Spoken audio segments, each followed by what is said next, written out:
My self फातना। और आज हम जो प्रोग्राम लिख रहे हैं उसमें हम स्वैपिंग सीखेंगे कि हम दो नंबर्स को कैसे स्वैप कर सकते हैं सी प्लस प्लस में। ठीक है, उसके लिए जो हम कंपाइलर यूज़ कर रहे हैं वो है हमारे पास डेव सी प्लस प्लस। ये हमारे पास कंपाइलर ओपन हो गया। अब हमने न्यू स्क्रीन लेने के लिए कीपैड से कंट्रोल प्लस एन प्रेस करेंगे तो ये हमारे पास न्यू स्क्रीन आ जाएगी। तो अब हम कोड लिखना स्टार्ट करते हैं। तो सबसे पहले जब हमने लिखना होता है तो सिंटेक्स में हमारे पास प्री प्रोसेसर डायरेक्टरी आती है। इसमें हम हमेशा हैश से स्टार्ट करते हैं, तो हम लिखेंगे hash include IO stream. IO stream हमेशा हमारे पास एंगल ब्रैकेट्स में आता है, आईओ स्ट्रीम लिख लिया। ठीक है, और फिर अगर हमें बार बार सी आउट से पहले एसटीडी स्टेटमेंट ना यूज करनी पड़े इसलिए हम एक ही दफा अपने प्रोग्राम में स्टार्ट पहले यूजिंग नेमस्पेस एसटीडी लिख लेते हैं ताकि हमें बार बार एक ही स्टेटमेंट ना लिखनी पड़े और हमारा टाइम ज्यादा ना लगे। ठीक है, और अब इसके बाद हम लगा देते हैं टर्मिनेटर, जिसे इंग्लिश में हम सेमीकोलन कहते हैं। ठीक है, और ये बात मैंने आप लोग को पहले भी बताई हुई है कि हर प्रोग्राम में कोई ना कोई मेन फंक्शन जरूर होते हैं। अगर मेन फंक्शन नहीं होगा तो वो एग्जीक्यूट नहीं करेगा। ठीक है, अब मैं यहाँ पर इंट मेन लिख देती हूँ। ठीक है, और मैंने ये बात भी बताई हुई है कि हर मेन फंक्शन का कोई ना कोई बॉडी जरूर होती है, जरूर। अगर इसकी कोई बॉडी नहीं होगी तो हम कोई स्टेटमेंट नहीं लिख पाएंगे और हमारा प्रोग्राम रन नहीं करेगा। बॉडी में हम स्टेटमेंट लिखनी है जो कि एग्जीक्यूट करेगा कंपाइलर। ठीक है, अब हमने दो नंबर्स को स्वैप करना है तो हम कोई से भी दो नंबर्स ले लेते हैं। ठीक है, पहले हम उनकी डाटा टाइप लिखेंगे, जैसे मैं नंबर्स ले रही हूँ तो उनकी डाटा टाइप इंटीजर होगी। फिर उनका वेरिएबल नेम लिखेंगे, जैसे हम ए ले लेते हैं, कुछ भी लिया जा सकती है। फिर हम इसे कोई वैल्यू असाइन करेंगे, हम इसे 10 असाइन कर देते हैं। ठीक है,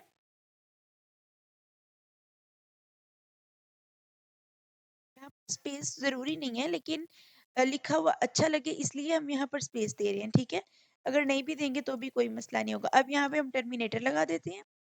फिर हमने सेकेंड नंबर लेना है, इंट बी इक्वल्स टू 20 ले लेते हैं। ठीक है, हमने स्वैपिंग की करनी है तो हम कोई भी नंबर ले सकते हैं।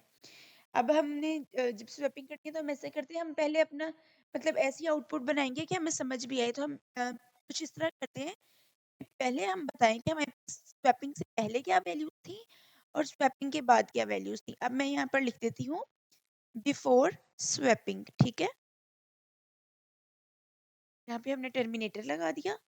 और एक और चीज़ मैंने आप लोगों को बताई थी कि अगर हम चाहते हैं कि हमारी जो लाइंस हैं वो हमेशा एक तरतीब में आए और नेक्स्ट लाइन हमें शो हो। अब मैंने यहाँ पर बिफोर स्वैपिंग के बाद अगर कोई और स्टेटमेंट देती हूँ तो वो फौरन इसके बाद ना आए, नेक्स्ट लाइन पर आए। तो उसके लिए हम एंड एल यूज़ करते हैं। ठीक है, या फिर स्लैश एन। ठीक है, तो अब हमने एंड एल यहाँ पे टाइप कर लिया तो हम टर्मिनेटर लगा देंगे। फिर हम सी आउट करवाते हैं ए को और बी को। ठीक है, ये स्वैपिंग से पहले इनकी वैल्यूज क्या थी, तो अब हम यहाँ पे सी आउट करवाएंगे ए, उसकी वैल्यू क्या थी। फिर हम यहाँ पर थोड़ी सी स्पेस दे लेते हैं ताकि हमें पता चले कि ए की वैल्यू कौन सी है और बी की वैल्यू कौन सी है। ठीक है, यहाँ पर हम लिख लेते हैं बी और यहाँ पे हम लिख लेंगे एंड एल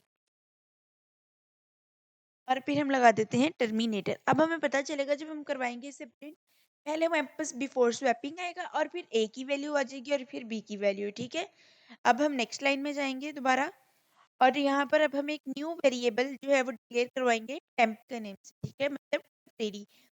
ये हम इसलिए ले रहे हैं ताकि हम अपना जो एक वेरिएबल की वैल्यू इसमें स्टोर करवाएं और फिर उसमें कोई और वेरिएबल की वैल्यू स्टोर करवा के हम स्वैप कर सकें। टेम्प को हम दे देते हैं इक्वल्स टू ए कर देते हैं। ठीक है, ताकि अब इसमें हमारे पास जो ए की वैल्यू है वो टेम्प में चलेगी। अब हम करेंगे ए इक्वल्स टू बी, मतलब जो बी की वैल्यू है वो हमारे पास ए में आ जाए और B is equal to temp कर देते हैं। इससे होगा क्या हमारे कोड में कि जो हमारे पास ए की वैल्यू थी 10 वो चली गई टेम्प में। अब हमारे पास ए में कुछ भी नहीं है और टेम्प में 10 है। तो बी में हमारे पास 20 थी, वो हमने बी ए के इक्वल कर दिया बी को, तो बी की जो 20 वैल्यू थी वो ए में चली गई।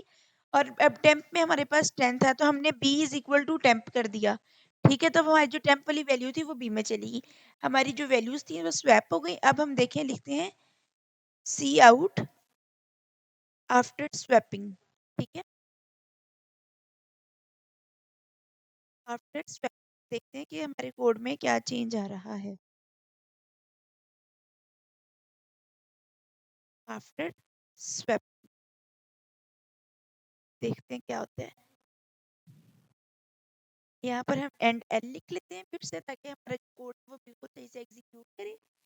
इसके लाइन में आकर जैसे हम ऊपर किया था ये प्लस स्टेप, हम देखना चाहते हैं कि स्वैपिंग से पहले हमारी अलाइनमेंट कैसी है और swap के बाद कैसी है। तो उसके लिए हम दोबारा सी आउट करेंगे, फिर हम यहाँ पर ये हमारे स्पेल जो है वो रॉन्ग हो गए। हमने इस चीज़ का भी ख्याल करना है कि हमारे पास कुछ ऐसा रॉन्ग ना आ जाए स्टेटमेंट, फिर हमारा जो कोड है वो एग्जीक्यूट नहीं करेगा, उसमें बहुत से एरर्स आने लग जाएंगे। ठीक है, ए फिर हम यहाँ पे स्पेस देंगे, ठीक है, और यहाँ पर हम अब फिर दोबारा बी को करवाएंगे प्रिंट। ठीक है, बी और यहाँ पे फिर से एंड एल। ओके, ये जो हमारा कोड है ये कंप्लीट हो गया। अब हम इसे रन करके देखते हैं कि क्या हमारी सच में वैल्यू स्वैप हो रही है या फिर नहीं, या कोई एरर आ रहा है।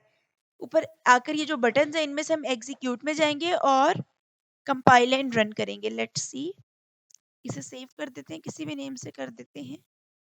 मैं कर देती हूँ स्वैप के नेम से, स्वैप के नेम से सेव हो गया है। अब देखते हैं, ओ यहाँ पर हमारे पास क्या एरर है, इंक्लूड स्पेलिंग में हम ई लिख भूल गए। चलें, इसे अब हमने लिख लिया, अब देखते हैं कोई एरर तो नहीं। कंपाइल एंड रन, जी अब कोई एरर नहीं है हमारे पास। ये देखें, बिफोर स्वैपिंग 1020, आफ्टर स्वैपिंग 2010, हमारी जो वैल्यूज थी वो स्वैप हो गई है, मतलब उनकी जगह चेंज हो गई है। ठीक है, यही मतलब होता है ना स्वैपिंग का, कि हम दो चीजें आपस में चेंज कर दें, उनकी प्लेसेस चेंज कर दें, तो हमने वो हो गई है। ये आज का प्रोग्राम इतना ही था। ठीक है।